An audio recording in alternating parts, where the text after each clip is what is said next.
Welcome to She Loves the Grid, where we discuss all things F1. Whether it's happening on the track, in the paddock, or beyond the grid, we'll talk about it all. All right. Ready we go. Away we go. It's lights out and away we go. I'm So here we Diane. go. And I am Claire, back for another episode of She Loves the Grid. So how was Yay. your week? Getting excited? Ready for the next race? I am ready for the next race. I don't know what it is this year, but these off weeks, I don't know what to do with myself. The entire the entire week, I don't know what to do. I feel like I'm missing something. I'm missing an appendage. And this week was so quiet with the teams and even the drivers, like there just wasn't a lot going on. So, yeah, what about you? How was your week?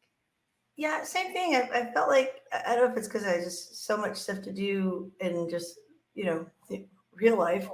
Yeah.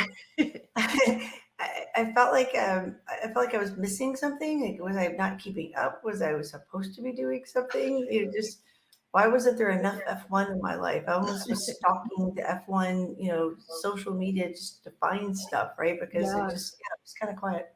Yeah, I can't get enough generally, but the last 2 off weeks in between these first few races, it's just like, I need something. I need more. I need And I think more. that first one, there was just so much, kind of drama going on between, this one, this was a little toned down. So it Yeah. was definitely quiet. You're right. It's a little quiet. I mean, there's still some stuff. I mean, I think if we just talk about some of the recap we were talking before, there were still a few teams that had a little stuff going on, right? Yeah, McLaren for sure. I think that was the biggest, maybe surprise, but probably the biggest news coming out team-wise this week, and they're making moves. So on Wednesday, they announced that their executive technical director, who's James Key, and he's been credited with really getting McLaren to where they were the last, few years.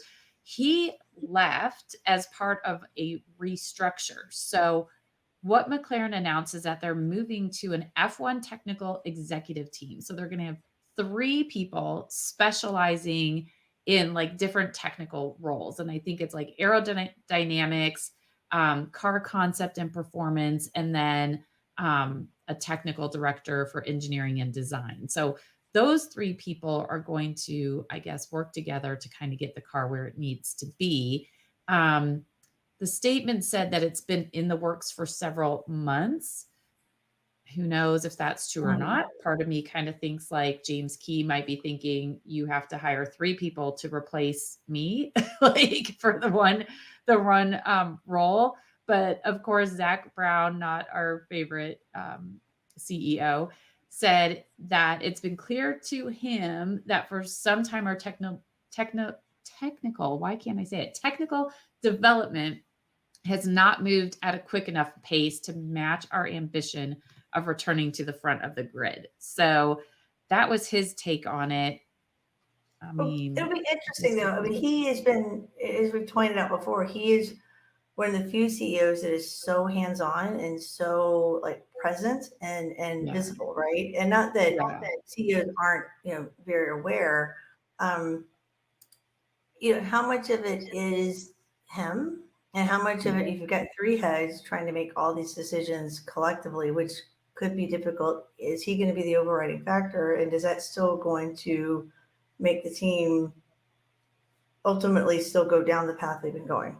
Right. Exactly. And I know they've been saying there's been changes in the work. So maybe that's what they mean when they said like this has been months in the making. Maybe they're already getting that input from those people and working with their team principal to kind of get those changes moving. So, I mean, we can only wait and see what happens the rest of the season for McLaren. But, I think that's a big move, especially 2 races in. Like you would think you would make those moves in the off season or even, towards the end of last year when you're really planning for this year's car. So to me, I just think the timing, like it was in the work for several months, then but 2 races in, you make all of these changes. That's the Yeah, part that I didn't really understand. yeah, and you bring up a good point there too. Like, for this year's car, the car's there. I mean, how much can you literally change the concept and the design and whatnot Right. while when you're there, right? I mean, Right. Especially with there's the cost cap. Like yeah, like they're already working on next year's car, right? So I think that's how that works for the majority of the teams. Like they're already working on next year's car. Now they've been working on this car. And like you said, how much can you really change? And when you factor in the cost cap, do you even have the money to put in some major changes? Or are you just hoping enough little changes will make a big difference? well, maybe that's it. Maybe it's having them in now to really analyze the deficiencies and the issues now will help them while they're designing next year's car. So maybe Yeah. it's more of a focus for next year and learning and being hands on to learn as much as they can this year live versus as a spectator Yeah. gives them a better advantage for next year. Maybe. Yeah, I mean, that's what Haas did, right? So last year they were like they made it very clear we're not putting a lot of money into the car that they ran last year. They were focusing on this year's car. So Yeah. maybe It's they evident. It's evident. We've seen Haas already making improvements. So yeah, which is exciting for Haas. yeah. Yay, Haas. So that was, I think, the biggest news. I think one of the funnest things from this week was the whole Mercedes getting that trophy back to Fernando. Yeah. I had so much fun watching those things that all of a sudden, I don't remember what day it was, Thursday, George has the trophy because I mentioned it last week. Like I assumed that they would have taken the trophy from him, or maybe not George, but from Mercedes last week and given it back to Aston Martin. But towards the end of the week, George was posting a photo like, Fernando, what's your address? I've got your trophy.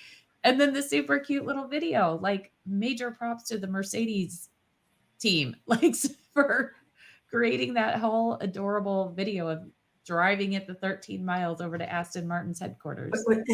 with their brand all over the video, which it was True. hysterical. I love how they polished it up in the POV of the trophy itself and buckling in for safety, good Yeah. safety. But yeah, I was cracking up. I don't know how many times I probably watched that because that was just hysterical. Um, So you good. know, but at the end, it was just like, okay, it's there, we're done. Yeah. It's We're on your done. shelf.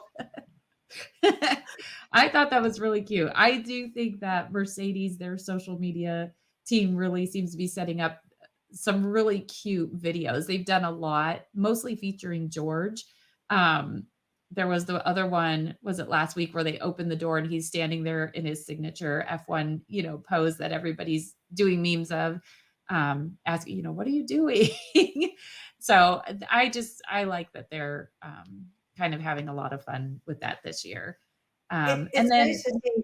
It's nice to see that on a couple levels because one, it was just showing some fun camaraderie and a positive response from that craziness with the yeah, penalty and the flip flop and whatnot. And then yeah, it's a complete 360 or I guess 180 would be better from the craziness after week one and the panic that was coming out from Mercedes as a whole. And then now it's like, let's be light, let's have some fun, let's yeah, engage everyone and I mean it's serious, but exactly. let's not be too serious, right? And show some human side of it. So I enjoyed that.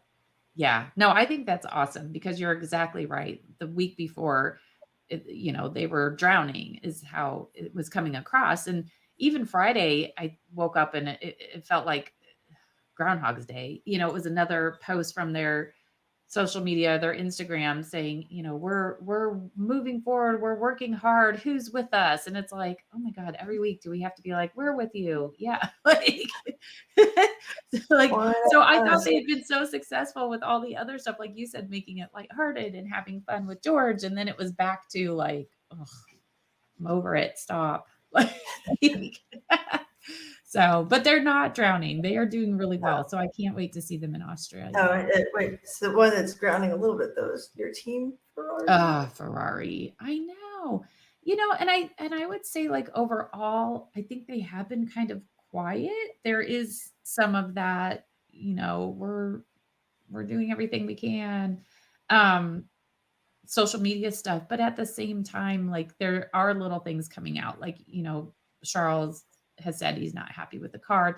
It's not where it needs to be. But Fred this week was saying yeah, we need to make changes for sure, but not everything is bad at all. So it's not like, the Ferrari's on fire. He basically was like, kind of calm down, not everything is going wrong.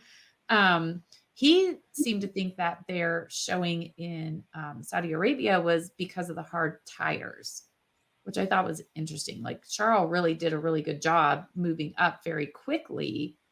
Carlos kind of didn't seem to go anywhere. And then obviously Charles got in that train. So maybe that's what he's kind of referring to. Like once they got on the hard tires, they just couldn't do anything. But Fred also said that we should see some small upgrades for Australia, but they really have to figure out how to use the current car, like the current package, before they start thinking about upgrades or Well, updates. and Charles needs to have his engineers give him the information he needs to. That So too. we can have the strategy issues from last year continue to plague them for this year, and communication. I mean, communication in all things is so key, you know? Oh, it's major. It's absolutely major. So I don't know. We'll see. I'm, Charles won Australia last year, so I'm hoping maybe it's a good luck thing that this year, they'll be ready. They're ready to go. But I think that there is still maybe a little bit of reliability or consistency. I don't know. I just have this nervous feeling about it. Like we're not quite there yet. So we'll see. Interesting. Yeah, I have no idea. And then Speaking of, Red Bull. yeah, communication, speaking of communication, that's Red Bull. Oh my goodness. That was, I mean, it's one thing to dominate and have the fastest car and have the tech, whatever the tech's going on, the design, great management of their tires and everything, Yeah. kind of the focus of today, our teams and everything and whatnot. But Yeah. I just, the communication or the lack of teamwork, I don't know what it is. I don't know what it is there. Yeah. I don't either. Christian Horner, I feel like he was really downplaying it this week because of course he was asked about it. There was so much that was probably the main thing that came out of Jeddah was, are we back to, Max versus Checo? Is Checo gonna, really start to mostly look out for himself? Like, what are we gonna do there? But Christian Horner says, his drivers will continue to work well together. They're very mature drivers. I think for Christian, his biggest thing is like he just wants Red Bull to win. I don't think he really cares if there's a tiff between the two or Max goes for the fastest lap on, the last lap that, Checo's being told one thing, Max is being told another. I think as long as he feels that they are putting the team first, the team has the maximum points. I don't think he really cares. I don't think he But how cares. long is Checo's contract? I think he's there through this year. Hang on. I do have all when their contracts Because expire. if his contract expires this year, he needs to think about that. If Checo's not being respected and doesn't feel like he's part of the team or feels it's important, and he were to move to Aston Martin, which has the second fastest car, Yeah.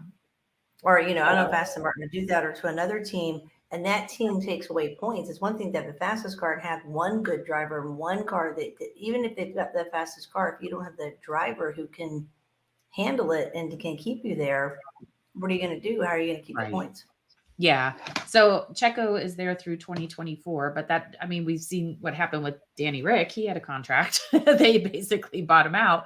But I think with Red Bull, like, I don't think that Christian Horner would, okay, bye. Like, they have their academy. They've got so many people that would want to drive for them that I think they would, as long as Max is happy and Max stays, I feel like they would just bring somebody else in. I think that they've got enough drivers Yeah. and good drivers that they could just bring over. Like, But it'd be hard to replace Checo, I think, though. He's really a top driver. he is a great driver, and I think he's been a great teammate.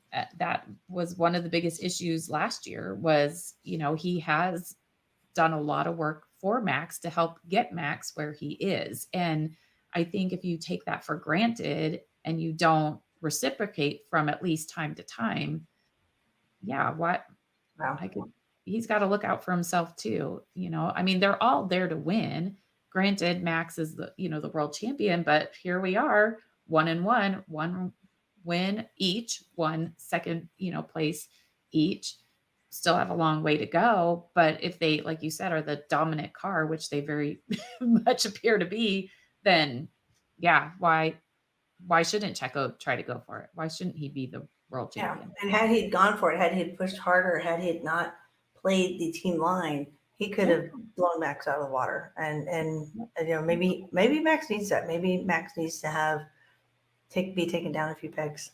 I All don't right, think we'll Max go would with that. handle that well. I I don't don't think think Max so or either. his dad would handle that well.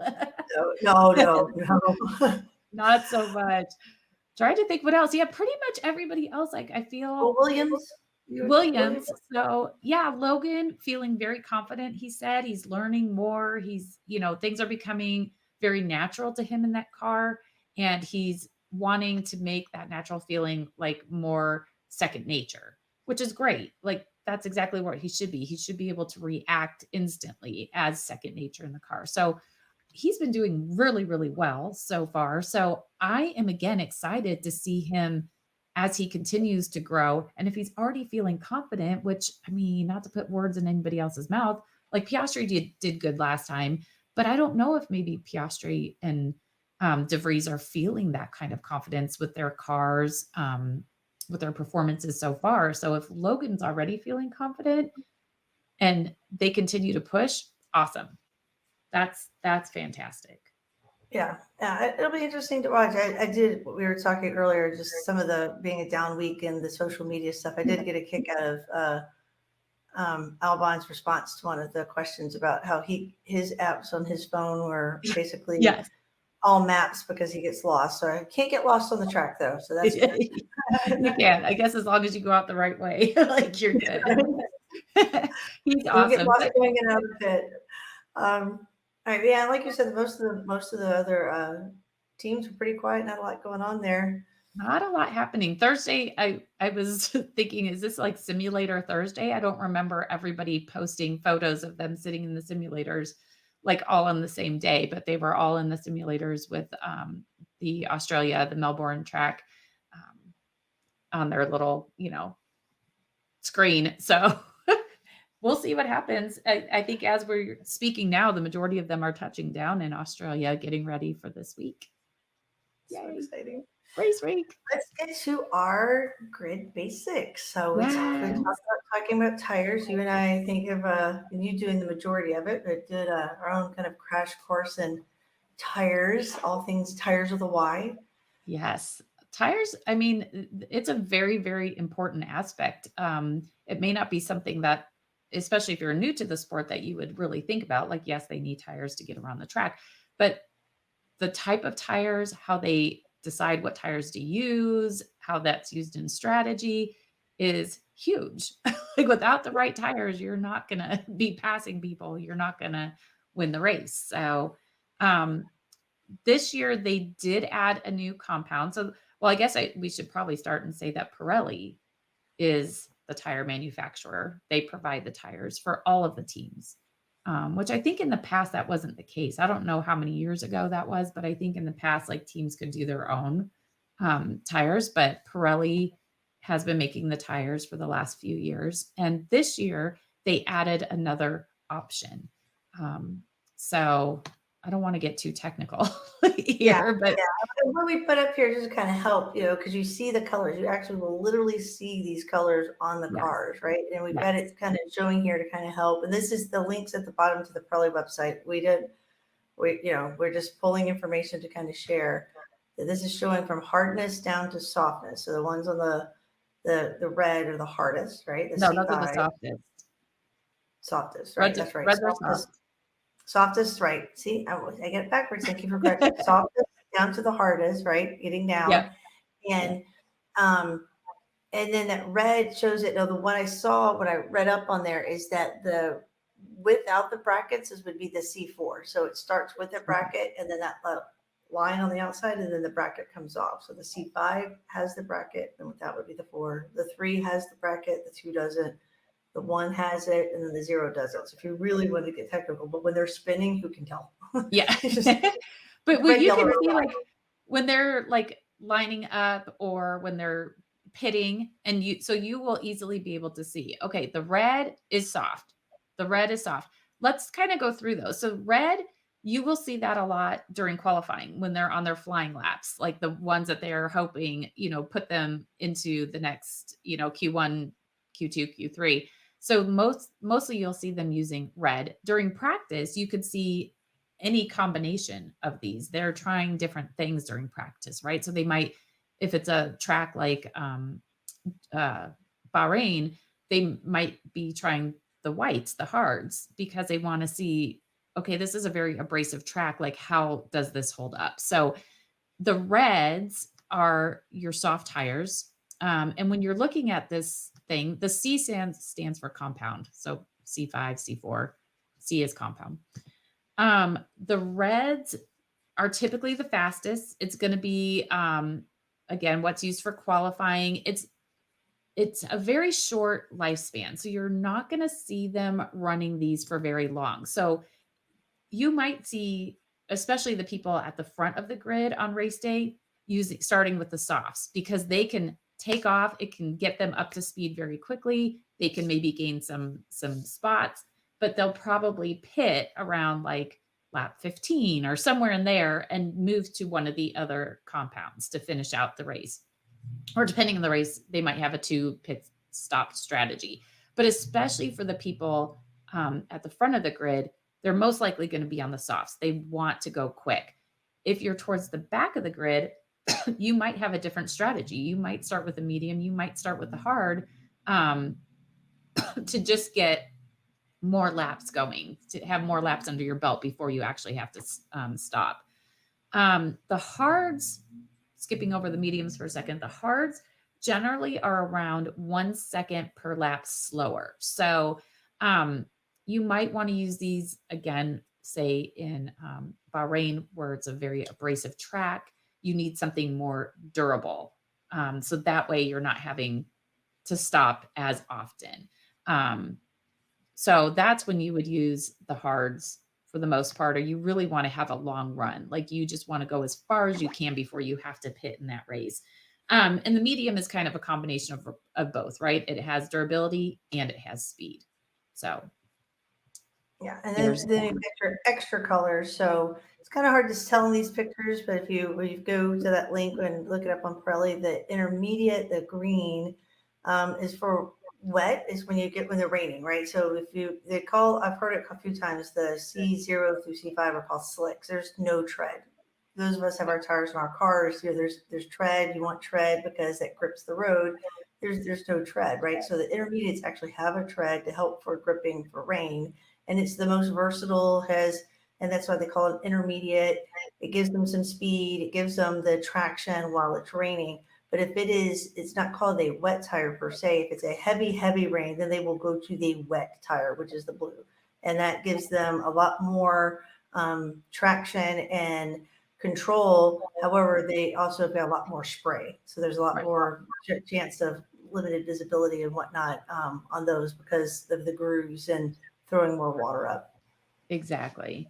And I think it's important to note that each race weekend, each team, each car gets, is it 13? I think it was 13 sets. 13 sets of tires. Pirelli decides before even testing, they announced for Bahrain, Jeddah, and Australia, these are the compounds that we're going to be using. So they pick 3 compounds. And it's 13 sets of the dry weather tires, those slick, the dries. It's 4 sets of intermediates and 3 sets of wets. Okay. Which they probably most of the time just take with them and never use. And then take them back. But okay, so 13 sets of slicks. And then yes, they decide which of those. So they'll pick one of the hards, one medium, one soft. So that's what they're picking before the race. And then from there, during the race, the team has to use at least 2 compounds. So again, they have to pit at some point during the race. So they can start on softs, go to hards, start on mediums, go to hards, however they want to do it, but they have to use 2 of those compounds during the race. And what I think is kind of cool is even before they get to the racetrack, they are going into the simulator and somehow like figuring out like, okay, these are our compounds.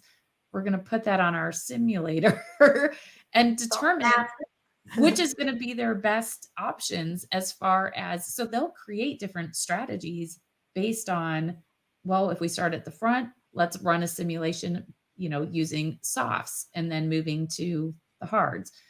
If we're going to start at the back, something happens, like maybe Ferrari, they knew they were going to have a grid drop, right? For Charles' penalty. Okay, so if we start midfield, let's run the simulator with the medium tire and kind of go from there. Um, this week in Mercedes recap, I thought it was really interesting because they talked about just that, about how when they were doing the simulation for Jeddah, they knew that they were going to use medium and hards based on the data that they got from the simulator, which I thought that was pretty cool. And so they knew for Lewis, once they found out where he was going to be starting, like they're going to start him on hards. Our strategy is going to be, we hope a safety car comes out after the other teams have already pitted, because most of them will start on a soft, and Lewis will be able to go longer on the hard. So he can kind of move up while they're all pitting and then switch his tires a little bit later. So there's a whole strategy behind it. And even during the race, like things are changing. The weather can change. They might have slipped back. There's so many different things where they have to make a decision. Do we want to switch our tire on the next pit stop? So Yeah, and speaking of the weather, one exception to that rule of the tires, because it's noted in our notes, is that if it's the 2 tire rule is only if it's dry conditions. right, that's true. Very good So point. That's yeah, important. though I think I recall seeing a race where they did switch between intermediates to wets because the rain got either too So hard bad. or it lightened up enough that they went between the 2 sets, because just to give them that advantage. So I have seen that happen in a race before. Oh yeah, definitely. Not Definitely. And that will required, but it was more strategy, right? It's a right. strategy versus a requirement in that case. Exactly. And also like, so I mean, I feel like the simulator can only do so much, but that's why the practices are also so important, as they are seeing, okay, is what we're actually seeing on track, is that what the data the simulator gave us for these same tires? That's why you never know. And I don't put a lot of stock in how people finish in practice, is you don't know if they're trying a long run, if they're trying, this tire to see if this strategy would work, or how do we want to incorporate those? So that's why practices are important. And last week, was it DeVries who didn't do the third practice? It was one of the rookies. I think it was It was DeVries. DeVries. I think it was DeVries. But again, like not only on a street circuit, because we talked about how important it is to practice, especially on a street circuit.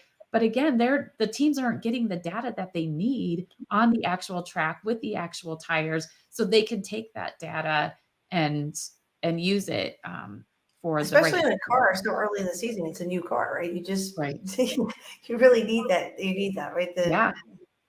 data You is key. want that feedback. You definitely need that. Well, I think it was really the most fascinating piece. I mean, all this is fascinating. I'm being in science and engineering my whole life. I love the engineering aspect of it.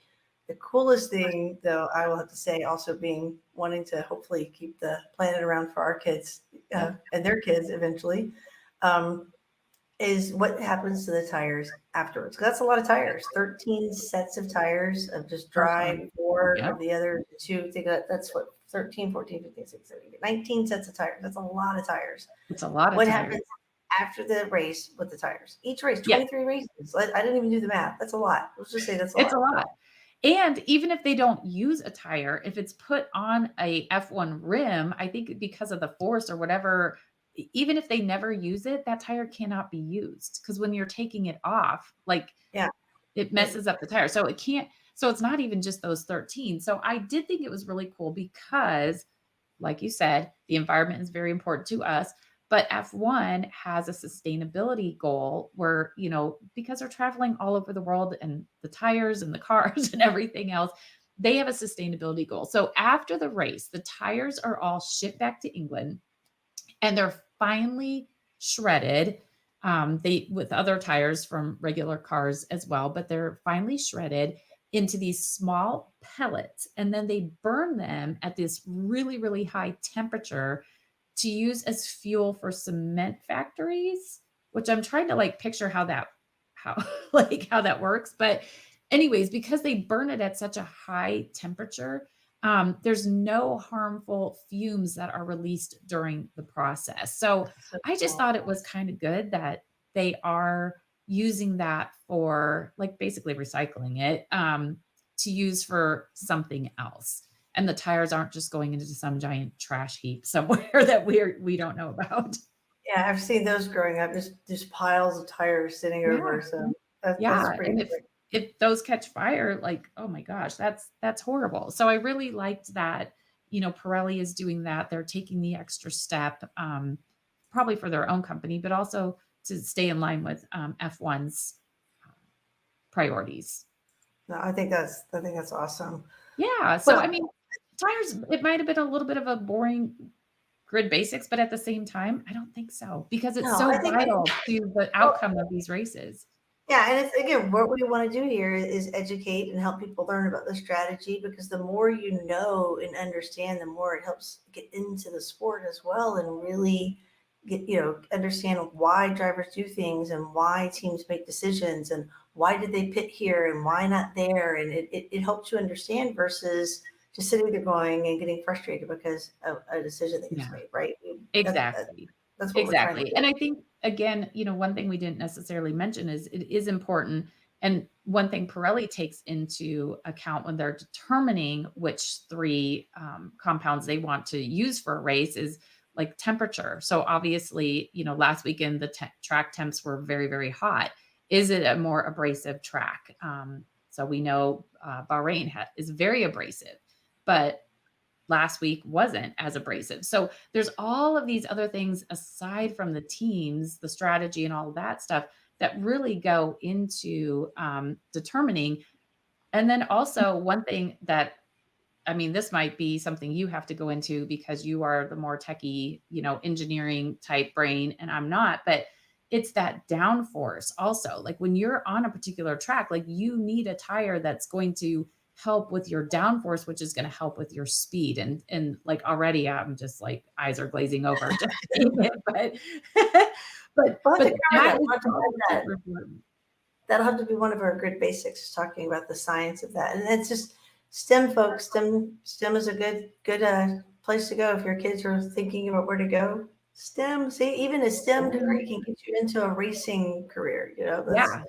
really Also, cool. PS, McLaren's hiring if you are an engineer because now they have these 3 different things, and I was on their website, and there's a lot of open positions for engineers, so if you're looking to Well, get into F1. I think that actually brings us beyond the grid. So Yeah. outside of the engineering side, I thought it was cool. Kind of a new passion of mine in the last couple of years is Danny Ric launched some wine. Yeah, so he did that maybe a year or so ago, but they launched a new, I'm not a wine person. What do you call it? Like a brand? No, it's Yeah, yeah. DR3 is his brand, but they launched a Shiraz, was just released. I don't know. That's the Yeah, right way to say it. version. Yeah, I'm new to it. I used to be really big into all my beers, and so I've just Yeah. recently got into some wines, and red is my fave. So it looks like going to be ordering some of that. So it's a little high price point, but I'll splurge. I'll splurge. Yes. I think we should get it for Berlin or even if we take it to Barcelona and have some of our DR3 wine while we're sitting there. But so from what I understand, Shiraz is a sweet wine, and that's what I'm all about, sweet drinks. So if I have a wine, my family makes fun of me, but I'll drink a Moscato, a dessert wine with my regular dinner. It has to be sweet. And I think that the Syrah, Shiraz, how do you say it? Is a sweet wine. So I think that'd be cool. But I also think like the $75 would definitely deter me. But what I found out though is he partners with St. Hugo, which is a huge winemaker. They make like more than 50% of the wine that comes out of Australia. They have some of the oldest grapevines in the world. So for sure, I'm thinking it's probably worth the money. Probably. Yeah. Yeah, I saw some of the pictures of him. He just looks completely thrilled with Yeah. that. So that I'm looking forward to that. I think Um, that's awesome. I think the other thing we saw on the social media this week a lot was the F1 exhibition, and I didn't see all the details about all the different rooms and a lot of the unseen artifacts, but definitely the car from the wreck. That Yeah. one, I just kind of like just sank my heart. Just Yes. wow. Yeah. So it's Roman Grosjean's car, the one that burnt. I think it was the last race or his second to the last race. And I mean, it's just horrifying to watch, but the remnants of that car are on display for the first time. And it's like, thank God for the safety measures that they have taken over the years to protect these drivers, because that is what to see him come basically walking out of the fire, and if you haven't seen that video, I mean, I don't know if I wanna necessarily recommend going and watching it, but watching it live, and it was just I just remember that feeling, and then all of a sudden, he comes walking out of the flames, and it's like, "How in the world did you even survive that?" I'm And when you chill. see the car, it's like, Chills, I get "Wow." chills remembering it. That, and I watched it, and recorded, but just yeah. And then you see that image, and you're just like you kind of brought back to it. Think, Yeah, oh my gosh, it's just it's it's amazing. it's It's amazing that what's intact, but just the color of it just shows you the heat, the amount of yeah. heat that left the color of the metal the way it is, and it's. But I would imagine the rest of the artifacts, and it's supposed to travel, right? It might be an So exhibit. yes, their website said, because when I saw that, I was like, Madrid. I mean, we're going to Barcelona. Like, how long is it there? We're not going to Madrid. But, I was in my mind, I'm thinking, like, ooh, how can I see this? Because there, like you said, there were other artifacts there. There's photos, there's all kinds of really, really cool things happening at the exhibition. But it does say it's going to travel worldwide. So I did leave a question on the F1 exhibition Instagram page, just saying, like, is it coming to the United States? And there wasn't a response. So that's fine. But I will keep an eye out for sure. Yeah, some good info that once we build out our actual website, we can put some of that kind of details on to share with folks. So they Yeah. have good That's info. one thing I'd really love to see for sure. And you did mention some fun stuff they had in there, like the no, Michael, no. Oh, yes. So I think this is really interesting. So, that last race between for the world championship between Max and Lewis, and there was the whole, debacle with the safety car, and there were so many famous lines that came out of that between from Toto, from Christian Horner. But from Toto, the "No, Michael, no." There's actually a mug for sale in the gift shop at the F1 exhibition. And I just thought, like, that just seems a smidge shady to me. Like, there's been meme sites that have, they'll sell this kind of merch, right? They have that kind of merch kind of making fun of different things. But to have F1 actually have the mug for sale, I thought that was so funny. I thought that's classic. They have a sense of humor. It's nice to see him have a sense of humor. I think it's Okay, well, you adorable. mentioned it a couple of times, and I'm so excited. You posted the picture of it. Barcelona, Barcelona, Barcelona. Yay! Our I can't tickets believe how came close in. it is. Yes, our I tickets, can't we have them. I cannot wait. I'm I so have them in a excited. safe place. I actually am putting them in I've got them in a safe place. We're gonna make sure we have them. I'm so I thought it excited was for pretty awesome that, like, we just happened to be on the phone chatting, and all of a sudden you're like, "Our tickets came in," and I was like, "What? Like, what? Where are we sitting?" You said, "It just came. I just got the it just arrived. Let me look it up." But that was perfect timing because we were on the phone.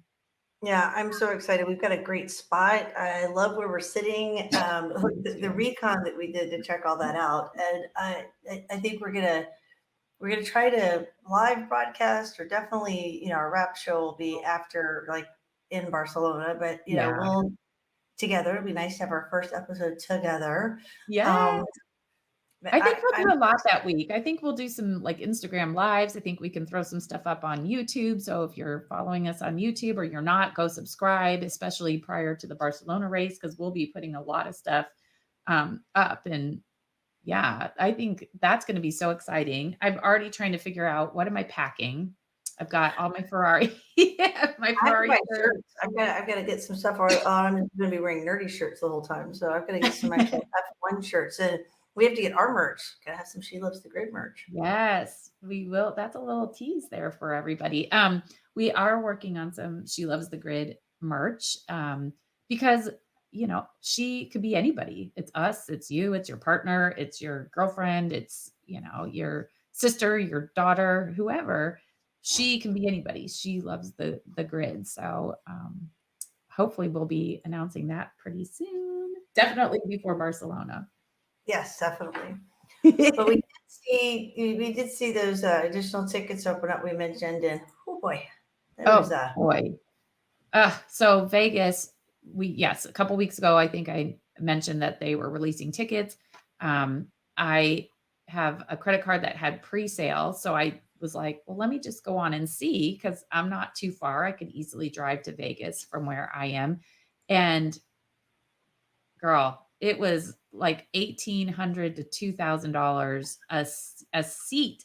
And I don't even think like those were along like the strip. I think that was kind of off the strip.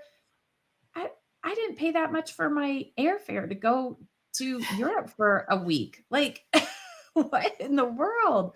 I mean, more power to the people that can afford it, but I'd rather spend a week in Europe and do other stuff and still go to a race than just yeah. spending. Like I said, more proud of people come, but I just can't imagine being in Vegas as many times as I've been. I mean, I know it's F1, but to stand on the strip, Well, these were it's actual seats. Yeah, well, I these mean, were to actual sit on the seats. strip, sit on the strip in the heat or Oh, off the yeah. strip in the heat because you know the Yeah. heat. Well, November, I mean, but that's the other thing people don't think about. Like November could be freezing there. The desert That at too. night, it's a night race. It could be darn cold in That's true. Vegas. Yeah.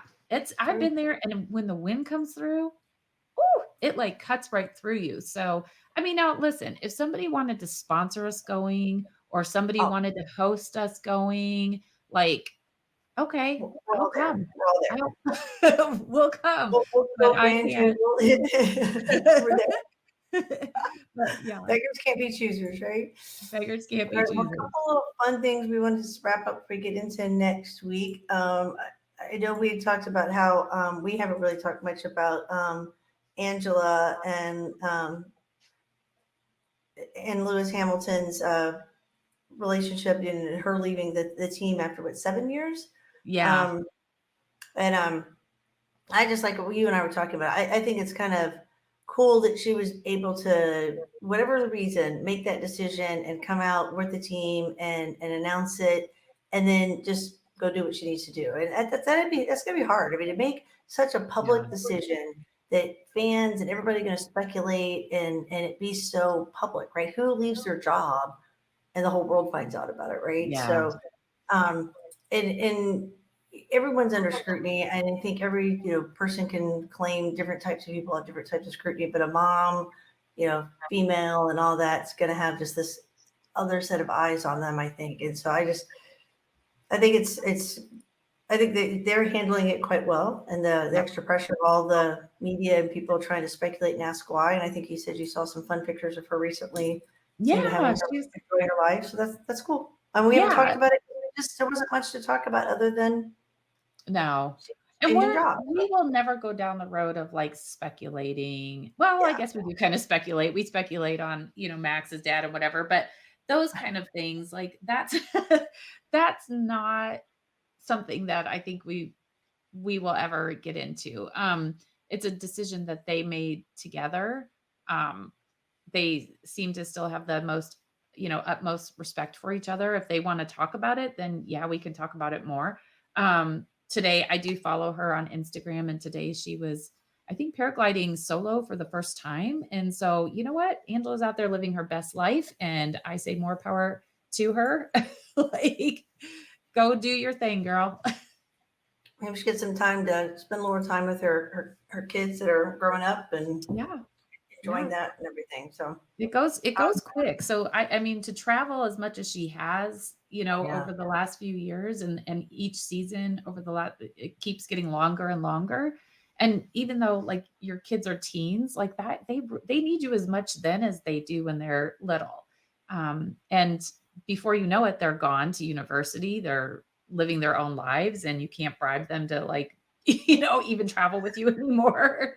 So you do it while you can. absolutely.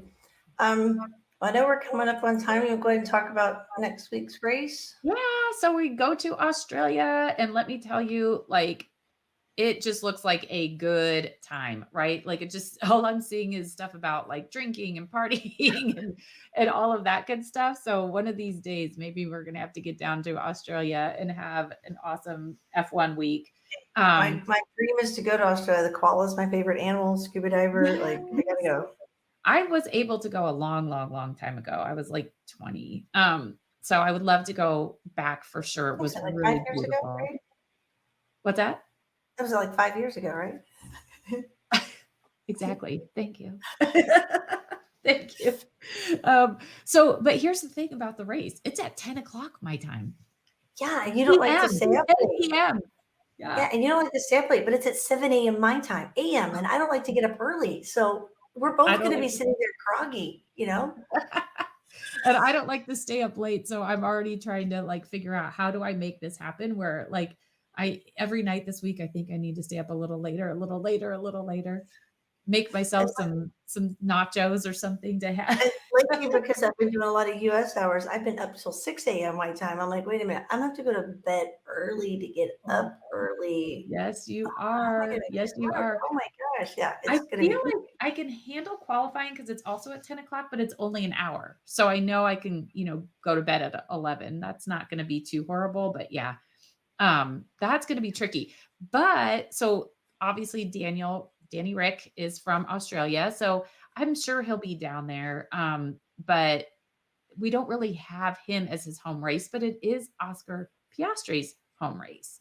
And I would like to venture and throw this out there that it's also like Valtteri's home race because he has his girlfriend's from there. I think oh he's yeah. living there. He's kind of like an honorary Aussie, if you will.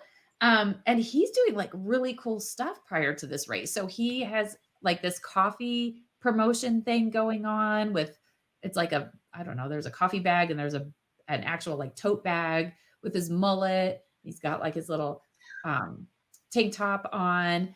And then he's also doing because he's a co-founder of this gin line, GIN alcohol. They're doing like 3 sittings for a dinner and gin pairing. And Oh the wow. first 2 sittings, like he'll be there. So doing like a Q&A and a meet and greet and all that good stuff. So like Valdrick, he's locking it down as far as like, I don't know. I haven't seen anything that Oscar's doing. And quite frankly, I'm a little disappointed in him and McLaren's merch for this. Because all I've been able to find is like a green sweatshirt with a yellow 81 on it for for Oscar's number.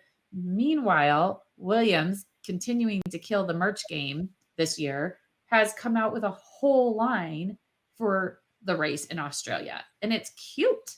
It's like so cute. So It makes you just want to get merch for not even your own team. You mentioned it no, before that you like their merch. I Well, did. I I'm think it'll be really interesting. learning. Some facts and figures that you shared about this and getting to with the tires. Is this is the track that is a temporary facility, so it can be bumpy. Yeah, That was resurfaced in 2022, 58 last year. laps. From what we found, it's got 4 DRS zones, so it's the only track with more than 3. So Yep. it's one of the faster tracks. So the compounds are C2, 3, and 4. Yep. So that's our different compounds that we just talked about earlier. So that's the Exactly. same that were in Saudi, right? The same ones that were in the Same Saudi ones in Arabia. Saudi. Yep. So Exactly. that'd be interesting to have that why, because they Pirelli looks at the track being probably a more rough track, and even though it was resurfaced And and it's a fast like, it's so fast, it's faster. probably gonna be well, we're heading into fall because 'cause they're the opposite of the US, right? So, Yeah. here we're heading into it's spring, there it's heading into fall, but it might still be pretty warm.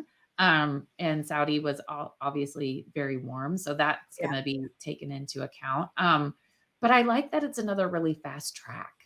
I think that's I don't know. I think that's really fun. I mean, as long as like Red Bull's not like, you know, 25 seconds ahead of everybody else. It makes it kind of like, but if that's the case, then it's like, okay, fine, we're just gonna enjoy the pack then, and Yeah, it's competition in the pack, right? Because exactly. that's where the fun is. That's where the competition will be. But Charles won the race last year. Checo and George Russell were on the podium last year. So I'm kind of hoping that, I'm not hoping that Max doesn't finish, but I'm hoping that it's a good luck thing for Ferrari. Like that, they won last year there. And, hopefully some of those upgrades will kind of help us out. Don't knock out my Fernando and Aston Oh Martin. no, I can't wait to see Fernando and Lance. Like I Hopefully really Lance doesn't have think car Lance, problems.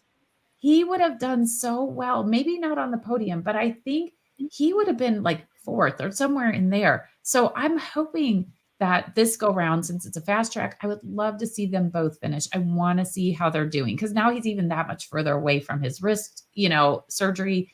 Yeah. So I'm excited. I can't wait. I am too. It's going to be interesting this year just because I just dawned on me just the way the teams are measuring up this year. I wonder if we're going to have a year where the majority of teams have at least some points too, right? Like how often does that happen where you have like all the teams have some points versus just only a certain number of teams, right? Maybe this cost cap's really going to help continue to tighten that gap up and make it more competitive, which I like, right? It makes it more fun. It's way more fun. And last year, was there just 3 teams or 4 teams on the podium the whole year? Ferrari for sure, Red Bull for sure, Mercedes for sure. I don't remember anybody else. But so I'm hoping like this year, it's not always just Red Bull and Aston Martin, Red Bull and Aston Martin. Like I'm hoping some of those other teams kind of, get up there. So yeah, I know some like McLaren would probably like to have some points. Down there with 0 right now, but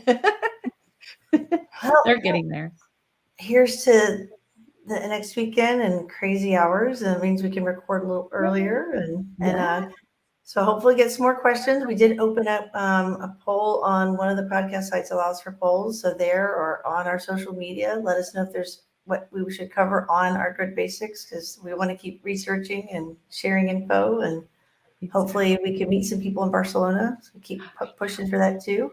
Yes. So it's always great to see you and talk racing. Always, always. And then as of tomorrow, it's race week. Well, I guess we will sign off and we will be seeing everyone next week. Awesome. Bye. Take care. Bye-bye. If you enjoyed this episode and you'd like to help support the podcast, please subscribe and leave a rating and a review. To stay up to date with She Loves the Grid and get all the behind-the-scenes content, you can follow us on Instagram at She Loves the Grid and on Facebook at facebook.com/She Loves the Grid. Thank you for joining us for the ride this week.